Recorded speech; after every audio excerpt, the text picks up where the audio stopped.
Caasaa Maafiyaa Ambotti mootummaan ijaaree koodii 120 jedhamuun beekamu gubbaa hanga jalaatti qaamuma mootummaatiin akka ijaaraman namoonni sirriitti beekan himaniiru.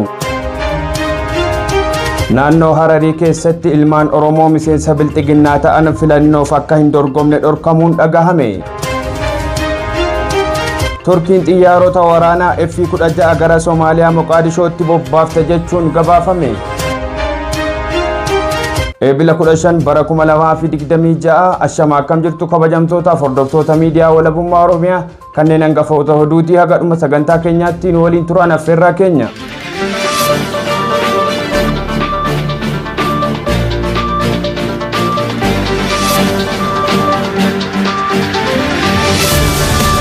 Caasaa Maafiyaa Ambotti mootummaan ijaaree koodii 120 jedhamuun beekamu gubbaa hanga jalaatti qaamuma mootummaatiin akka ijaaraman namoonni sirriitti beekan himaniiru. Bal'ina oduutiif jaalduniyaan waan qindeeffatte qabdi. Caasaa Maafiyaa Amboo mootummaan ijaaree koodii 120 jedhamuun beekamu gubbaa hanga jalatti wal ijaaruun uummata Oromoo irratti gocha suukanneessaa raawwachuu jiraattonni miidiyaa walabummaa Oromiyaatti himan. Namni caasaa kana gubbaa hanga gadi beeku tokko akka jedhetti kantiibaa magaalaa Amboo Haacaaluu Gammachuu fi itti gaafatamaa bulchiinsaa fi nageenyaa Baay'isaa Huseen gubbaa jiru jedhan. Jala isaanii koree nama 5 qabutu jira jedhan. Isaanis tokko Naa'ol Kumsaa walitti qabaadha. Namni kun raayyaa miidiyaa hawaasaa godina Shawaa Lixaa qindeessuunis nama beekamu ta'uu himan. 2 Mangee Tafarii ittaanaa walitti qabaa garee maafiyaa kanaa yoo ta'u, namni kun itti gaafatamaa waajjira paartii bilisiginnaa ganda yaa'ii gadaati jedhan.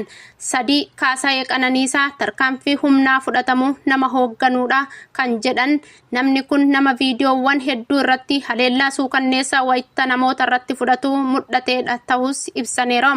4 Diinaa ol qabataa 5 Firaa ol Fiqaaduu warra gubbaa jiru lameen jalatti koree nama 5 qabu kanatu hojii garee maafiyaa mootummaa naftanyaa bilisiginnaa gurmeessee 120 jedhamuun beekamu gubbaadhaa qindeessaa jedhan. Ajajoonni poolisii hedduunis bulchiinsa magaalaa hanga godinaatti garee maafiyaa kana waliin hojjetu jedhan namni keessa beekan kun. Hoogganaa poolisii federaalaa Damballaash Gabra Mikaa'el hanga hoogganaa ittaanaa biiroo milishaa Oromiyaa Geetuu Dandeessatti garee maafiyaa 120 jedhamu kana hundeessuun hanga hojjechiisuu keessatti qooda akka qabanis ibsaneera. Kaayoon garee maafiyaa kana hundeessuu Amboon fincilaa waan beekamuuf fincila bara wayyaanee ka'ee ture bara mootummaa bilisiginnaas akka hin kaane garee maafiyaa ijaaranii uummatatti bobbaasanii qabsoo Oromoo kolaasuu akka ta'e himuun gareen maafiyaa kun lafa qabeenyaa fi maallaqa akka barbaadetti kan fudhatu yoo ta'u, inni ammoo uummata dararee haleellaa irratti raawwatee akka uummanni waan tokko hin dubbanne akka bahee galuudhaa of sodaatu gochuu akka ta'e namni hundeeffama garee kanaa irraa jalqabee tokko jedhee beeku miidiyaa walabummaa Oromiyaatti hime. Gareen maafiyaa mootummaa naftanyaa bilisiginnaadhaan ijaaramee 120 jedhamu kun yeroo nama haleelu gariin nama haleelaa, gariin viidiyoo waraabaa, gariin immoo qawwee qabatee kaameeraa duuba dhaabbataa jedhan. Kaayoon viidiyoo waraabuu kana waa lamaa jedhan. Tokkoffaan gabaasa viidiyoon deeggaramee qaama mootummaa naftanyaa bilisiginnaa gubbaa jiruuf dhiyeessuu. Lammaffaan immoo viidiyoo waraabame kana keessaa qoodanii namaan shororkeessanii namni waan tokko dubbachuu akka sodaatu gochuudha jedhan. Wanti amma marsaa hawaasaa irratti gadhiifamee inumaa gadhiifamee akka hin jedhamne maddi keenya eeraniim. Gochaawwan suukanneessoo lakkaa'amanii hin dhumnetu uummata irratti raawwatamee jedhu. Uummanni Amboo waan waggoottan 8 darbee ta'ee hin beeknetu akka ta'e dubbatom. Yakkoonni gurguddaan saba irratti raawwatamu kan lubbuu dhabee, kan qaamni miidhamee, kan qabeenya saamame hedduu ta'uu himan. Dubartii abbaa warraa qabdullee hin dhiisanii ni gudeedus jedhan. Hooggantoota garichaa keessaa kan nama haleeluun beekamu Caasaa Qananiisaa gaafa tokko inumaa dubartii abbaa warraa qabdu gudeeduuf yaalee isheen iyyitee biyyi birmatee akka irraa buusan dubbatom. Kaayoon isaa milkaa'uu dinnaan dubartii kana ilkaan fuulduraa guutuu irraa caccabsee moobaayilii fi maallaqa dukkaana keessa jiru saamee akka deeme maddi keenya dubbataniim. Ambootti gaafii misoomaa fi mirgaa gaafachuu yakka ta'ee jedhan. Hojjataan gaafii misoomaa fi mirgaa gaafatu hooggantoota garee kanaa erganii akka haleelchisan maddi keenya miidiyaa walabummaa Oromiyaatti himan. Abbootiin qabeenyaas aggaammii garee kanaa jala jiru jedhan. Garee maafiyaa kanaan maallaqa birrii miiliyoonaan gaafatamu kan jedhan maddi oduu miidiyaa walabummaa Oromiyaa. Abbootiin qabeenyaa hedduun kafaluu dadhabanii haleellaa hamaan irratti raawwatamuu ibsan. Abbootiin qabeenyaa hedduun sababa kanaan magaalaa Ambootii akka baqatanis dubbataniiru. Gareen maafiyaa mootummaa naftanyaa biltsiginnaan hundeessee 120 jedhamuun beekamu kun lafa magaalaa Amboo akka shaqaxatti aangawoota waliin taa'ee gurgurataa akka oolu himan. Namni Caasaa Qananiisaa jedhamu kan hojii wayituu hin qabne magaalaa Amboo keessaa bakki inni lafa dhabe hin jiru jedhan. Akkaawuntii isaa tokko qofa keessatti birrii miiliyoona 17 caalutu argame jedhan. Namni kun nama reebuu qabeenya uummataa fi mootummaa naftanyaa biltsiginnaa saamuu malee hojii tokko hin qabu jedhan. Maallaqni kun guutuun yakkumaan argame jedhan. Baankota biroo keessaas akkasumatti maallaqa akka qabu maddi keenya kun ibsaniiru. Gurmuun maafiyaa kun qaama mootummaa waliin ta'ee namoota akka hiisisuu ibsaneem. Erga hiisisaniin booda as deebi'anii maatii namoota hidhamaniin maallaqa guddaa kafalaa isiniif gadhiifna akka jedhan himaniim. Maallaqicha erga fudhataniin booda qaama mootummaa waliin qooddatu jedhan.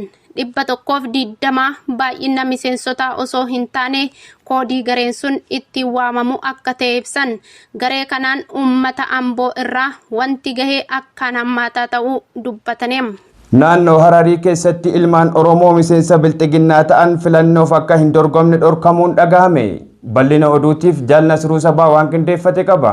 Naannoo Harar magaalaa Harar keessatti ilmaan Oromoo miseensa biltsiginnaa ta'an filannoof akka hin dorgomne dhorgamuu jiraattonni miidiyaa walabummaa Oromiyaatti himan. Heerri mootummaa naannichaa keewwata 51 daa jalatti pirezidaantiin naannoo saba Hararii irraa malee saba biroo irraa akka hin taane daangeessuu himan.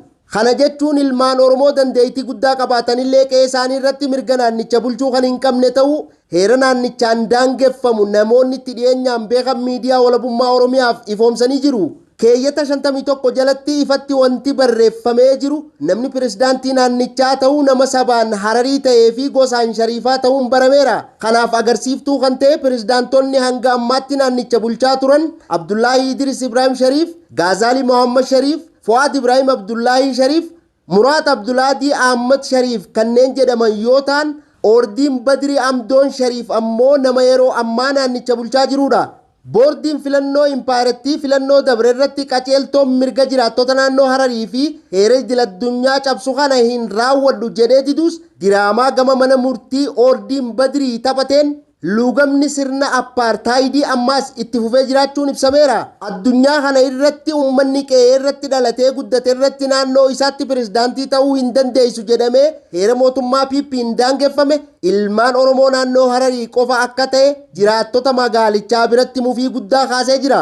Turkiin xiyyaarota waraanaa F-16 gara Soomaaliyaa Maqaadishootti bobbaafte jechuun gabaafame. Bal'inni oduu akkatti aanutti dhiyaata. Yeroo mootummaan federaalaa Soomaaliyaa to'annoo isaa cimsaa akkasumas mormii naannolee irraa ka'uu qolachuuf socho'aa jirutti Turkiin xiyyaarota waraanaa F-16 Moqaadishoo keessa qubsiisuun deeggarsa waraanaa biyyattiif taasistu haala olaanaan dabaluun ishee ibsameera. Dhaabbanni odeeffannoo waraanaa Jaanes jedhamu jalqaba irratti kan gabaate yoo ta'u naannichatti tajaajilli oduu garawee akka Ebla 14 gabaasetti sochii xiyyaarotaa kana hordofee bu'uuraalee misoomaa baatiiwwan darbanii buufata xiyyaaraa idil addunyaa Adaan Aadee keessatti gaggeeffamaa ture kan akka bakka qubannaa addaa fi suphaa xiyyaarota waraanaa dabalatee xumuramuu ibsaniiru.